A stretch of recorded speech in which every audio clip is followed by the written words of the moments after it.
number 7. I counted about 10 or 11 incisions on my back. Can you talk a little bit about those incisions? Absolutely.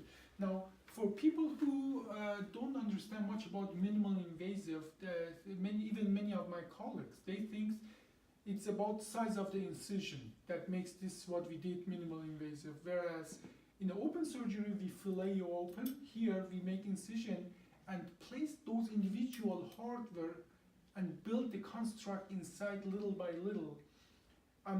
We usually use 1 or 2 incisions to put the cages in these 3 places. Then each of the screws need its own small little half-inch incision to put the screw in.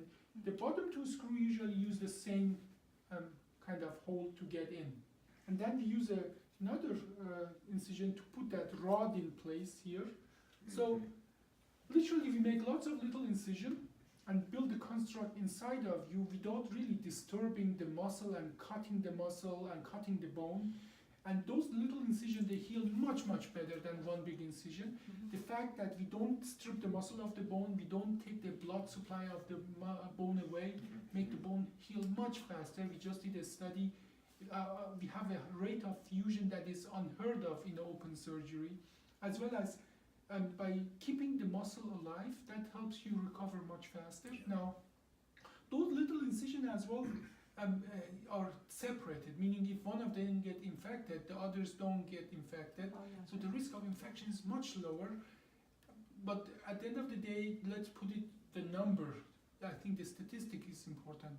Whereas in the open surgery, there is 3 to 5% of risk of infection. Our risk of infection is 0.3, meaning that from 800 patients that we have done surgery, only 2 of them got a little bit of infection on the skin, but they didn't even require any kind of opening or drainage or anything like that. We just gave them antibiotic, and both people had extraordinary circumstances. So even though we have lots of skin incision, there are huge advantage of what we are doing by not disturbing the muscle, not killing the muscle, not denervating the muscle, and not taking the vascular supply of the muscle and bone away. And people heal much, much faster, as you are an example of that. You're just 1 month after a severe scoliosis.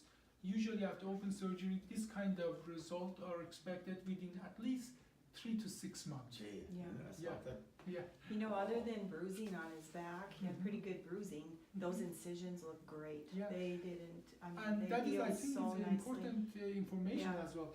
Yeah. Because we don't put a drain, if there's some bleeding under the skin, that's what the bruising is. Yeah. Sometimes they can even sag down. They are at first blue, and then they turn sometimes even black, and then after usually 2 to 4 weeks they go away. Yeah, and it was more dependent. Yes, you know, yes. down to the That lower you back. just described it, Yep. and that's good to have it as well for people.